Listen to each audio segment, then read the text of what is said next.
Business to Business PNG. I'm Emma Rapana, and with me today on today's segment I have Mr. Ian Klein, the Group CEO of Bank South Pacific. Welcome to the show. Hi Emma, it's nice to be back again. Thank you.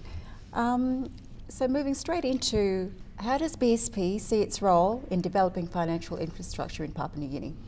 Well, you know, BSP, with due respect to the other banks, sees itself as being a Papua New Guinean entity, that we have a special position or special role to play in bringing banking throughout Papua New Guinea. When you look at who our shareholding, you look at our history, and you look at where the majority of our business is done, it's here in Papua New Guinea. So BSP 2 or 3 years ago, when we started this change process, when we looked at the way the bank is delivering its services, we came up with strategies for each business sector, and in terms of the rural communities, we believe that we can take banking wherever there is mobile phone access throughout Papua New Guinea. So we see our role of providing basic banking services, financial inclusion. It has a benefit for the population and for Papua New Guinea economically, but it also has a benefit for BSP because we don't want, the people from the rural to have to travel, 2 or 3 hours on a PMV or in a boat and to come into the big branches, because then we have overcrowding in the branches, so the branches are not servicing as well as they should the people standing there, and we want to give the population of Papua New Guinea the opportunity to do the banking at the local trade store using wireless FPOS or going to an ATM. So we want to give banking services to the people, give it to them cheaply, because these types of electronic solutions are very, very cheap. They're cheap for our bank customer, and they're cheap for BSP. The most expensive way for a bank to deliver banking services is via a branch. So when you're talking about delivering financial banking service to the rural community, how many branches do you have across the country and ATMs, including FPOS? Okay, well, we have 38 branches today, and I'm pleased to say we're opening up in Arawa next week. So Arawa has not had banking for more than 10 years, and it's a huge vote of confidence in Bougainville. And obviously the community must take ownership and protect the bank, because BSP has taken a major investment. We'll be opening up in Taree in the next 3 months. We are, at the moment, we have 14 BSP rural agencies, and within the next 3 months we will have 34. And by the end of this year, we will have 40 BSP agencies around Papua New Guinea. In fact, almost every half hour up the Highlands Highway, there will be a BSP rural agency. And we're hoping to have over 200 cash agents where in trade stores where customers can come in, they can use their kundu card to do some basic purchases, some bully beef, some rice. And if they want 5 kina or 10 kina, they can get cash out. And so our strategy is actually to take banking to the people and not have the people come into the big towns to do their banking. BSP is known for its technology enablement in service delivery. Could you please share with our viewers your vision and new initiatives on technology enablement and service delivery?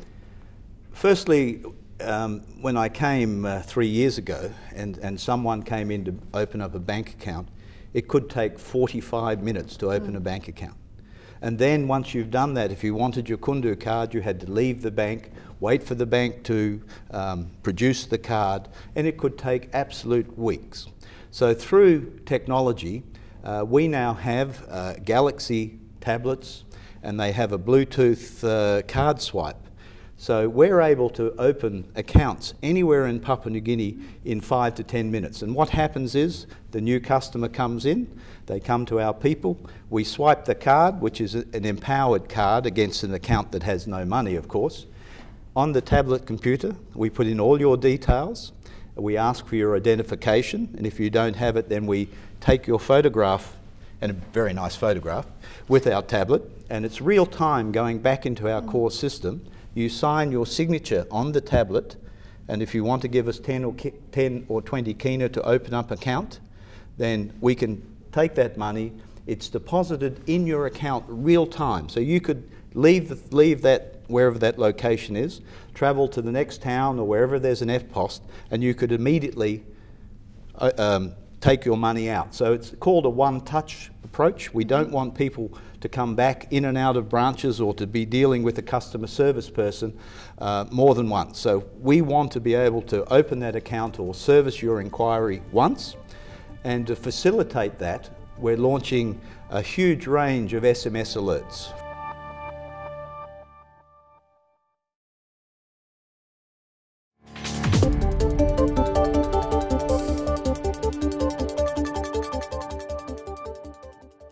Welcome back, viewers, to Business PNG. I'm here today with Mr. Ian Klein, the CEO of Bank South Pacific. Welcome back. We understand that BSP is likely to roll out online business solution. Tell us more about that. Mid last year, BSP launched our internet banking for corporate customers and also for retail customers. We invested over 14 million kina in developing our internet banking solution. And in reality, our internet banking solution, in terms of the security component, etc., is the best in Papua New Guinea today, which, you know, is very something very to be very proud of for a Papua New Guinean entity. Phase 2 of the corporate banking is to improve the way that we do our foreign exchange transactions, for example. You can go on to the internet banking and you get an exchange rate on the internet banking. For those larger customers, you'll be able to ring our treasury and they will give you the exchange rate. You'll get an order number, and then when you do it on your internet banking, you type in the order number and you get that rate. That'll be a huge advantage for corporate customers, as well as the way for those groups who are many companies. Today in stage 1, you open up for each company a separate page, shall we say. In the next series, you'll be able to open one, and you can go through all the companies without having to open up 10 different bank accounts. You can open as a group CFO, you can open up one. And with our internet banking, there are different approval levels. So you can have your accounting staff have look only, so that they can open up a bank account and they can see what transactions, but they cannot have any input or change anything on that page. And therefore, if you want to approve something, a large amount, well, you could have 2 signatories, so you could have a system where actually 2 people have to sign off, but it's all done by internet banking, and subject to the amount, it could go all the way up to the CEO of the company. We're also working on a trade finance solution. That's going to take a little bit longer, because we think we have some very interesting opportunities in terms of improving our documentation side of our trade finance, and obviously that's something to look forward to in the future. What are you anticipating as new mobile value-added services for your customers? Well, the first one I highlighted briefly before. The first one is clearly we have a range of alerts, SMS alerts. So you can have an alert to say that your loan has been approved, or you know, can you come into the branch? We have a query, or most importantly, that your salary has been paid, and you know, you can look up the balance and then go to an ATM and EFTPOS. We were the first to launch mobile phone banking in the Pacific, and today we have over 250,000 customers, with about 60,000 customers as regular users. Internationally, that is one access per 3 months, but for BSP, we count that as 1 every month. So our rates of use of our mobile phone technology is very, very high. And we're in July launching what they call a USSD, which means a very simplified format, a lot easier to use and very simple. We also have today available, and we're about to launch it on a smartphone. You can have your internet banking, BSP internet banking on your smartphone. That's ready to launch. And finally, in around September, we'll be launching One Talk Money. And that is BSP's solution to DigiMoney and Sell Money. It's basically, you'll have a real bank account. And of course, when people are talking about these types of services, when you transfer money from one telephone to another telephone, at the end of the day, someone wants cash. And the only institution that can actually deliver cash is BSP. So we will have a situation where you'll have to have a bank account with BSP to transfer, but you will be able to transfer to a third party. And that third party will get a code, and they will be able to go into an EFTPOS machine or an ATM, type in the code, and get their money. Obviously, we would encourage them to become account holders of BSP. And when you look at the cost of mobile money, cell money, digi money, all the rest, it's really very expensive today. It's about 10% or 10 kina for every 100 kina. BSPs will be far, far, far more competitive. And of course, when we have all these EFTPOS and all these points of sale, people will literally have thousands of places where they can go and get their money.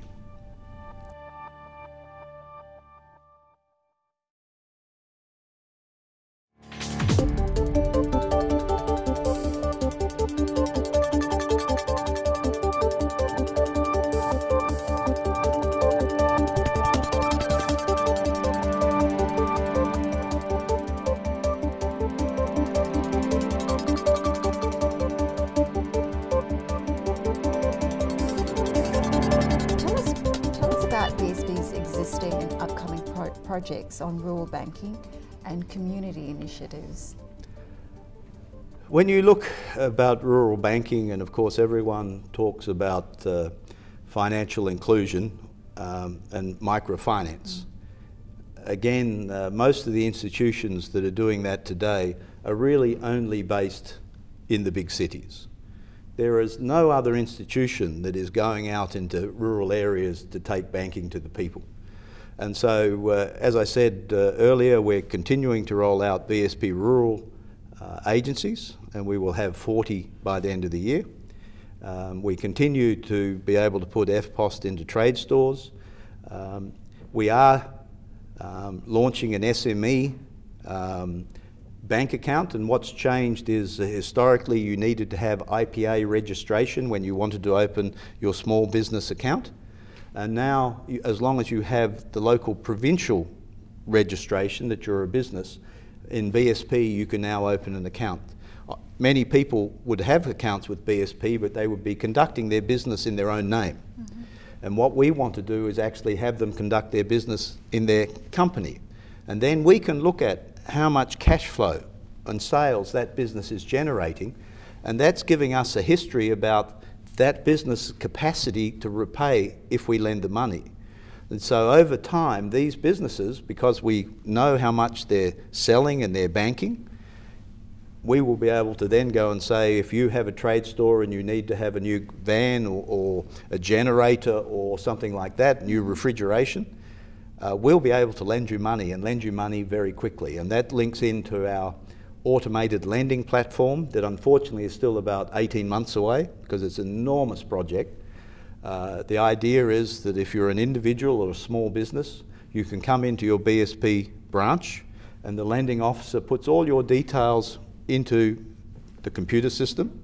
The computer system has a scoring model which will look at your savings because we already have that history. And then it'll say yes or no immediately. You won't wait 4 hours, 8 hours, 5 days. And if it's yes, we'll push a button and the system will print the loan documents. You can sign it and the money will be transferred automatically to your account. So in my view today, BSP has lent 500 million kina to the retail and SME sector, far, far more than any other institution in the country. In fact, probably more than all of those combined. When we do this, I believe we can increase our lending to the individual person, to small businesses especially, and I think this will have simply enormous economic benefit to the country. I think we can increase it by 500 to 1 billion kina in the next 2 to 3 years. And the flow-on effect for the population, for these businesses, for the employment of people, and for services all around Papua New Guinea will be enormous. And will there be a maximum limit for the SME? There will be a maximum limit. We are working with the World Bank. There is an SME risk-sharing program with the Department of Commerce already. The only bank to agree to take part is BSP. I think again that just shows our commitment versus others. And so we are already lending up to 100,000 kina to small businesses today. It's actually in pilot phase, so it's been only run from 1 or 2 branches, because all these types of initiatives you need to test, because none of us are perfect, and BSP is certainly not perfect, but we're trying very hard, and you need to run things for a while, see what the problems are, and hopefully address as many problems as you can.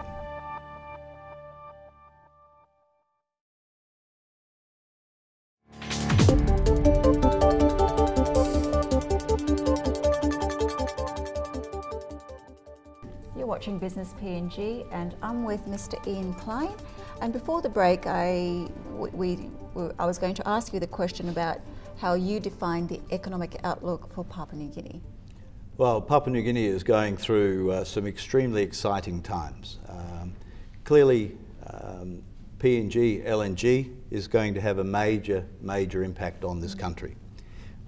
Again, I always highlight whenever I'm asked to speak about economic outlook, the most important thing today for this country is to deliver the project, because we're all talking about spending the money, but until first gas is sent overseas, there's no money to spend. And I think, you know, I can understand how people get excited when we talk about the billions, but that's money that has yet to be earned. And I don't know many people who are going to employ someone and not have them work for them, but still expect to pay them. So PNG LNG is exceptionally important to deliver because of what it does to Papua New Guinea's international reputation.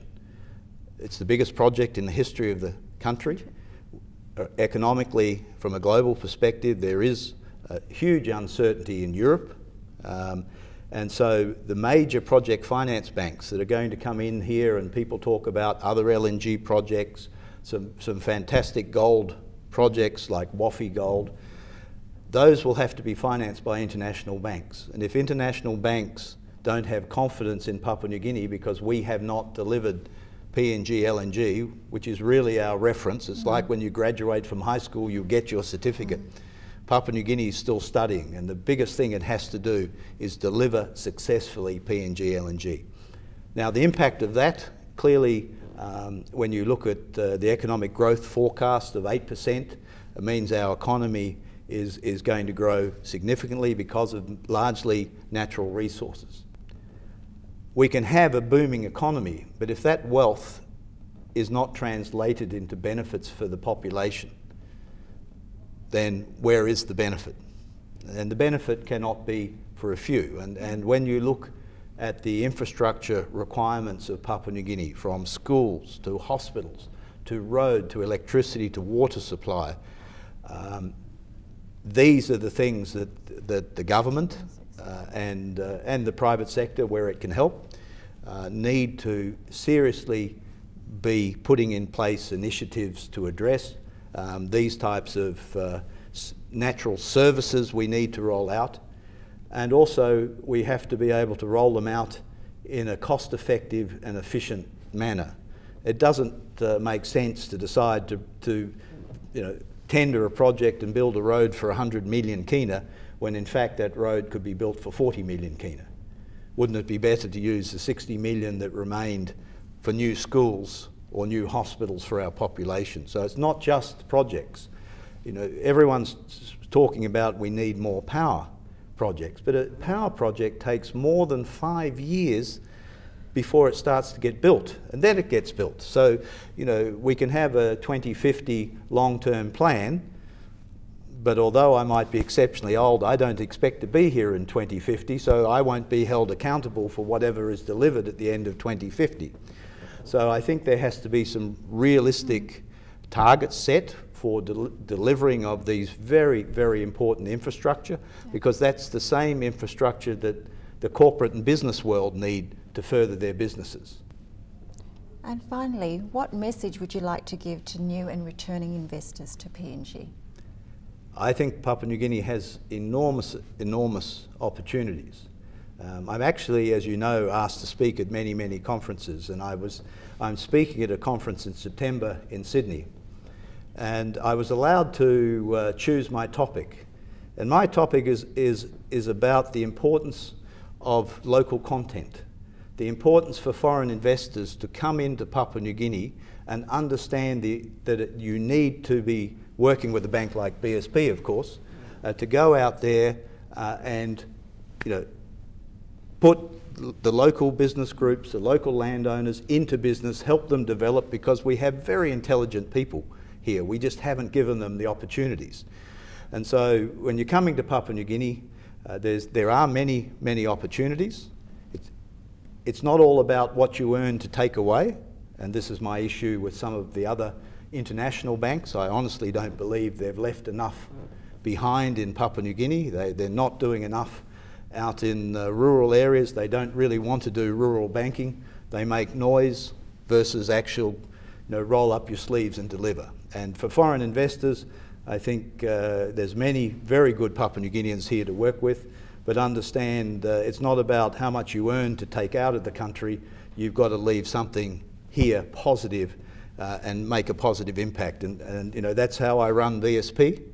I take a view that when I do leave as CEO of BSP, I'm going to look back with enormous pride on what BSP is doing, because we're actually seriously trying to do it. Understand we're not perfect, but I doubt there's many institutions with the passion that we have about what we do and the fact that we're very aggressively trying to deliver. Thank you so much for your time, Mr. Klein, and sharing some insights on what BSP is currently doing in the country.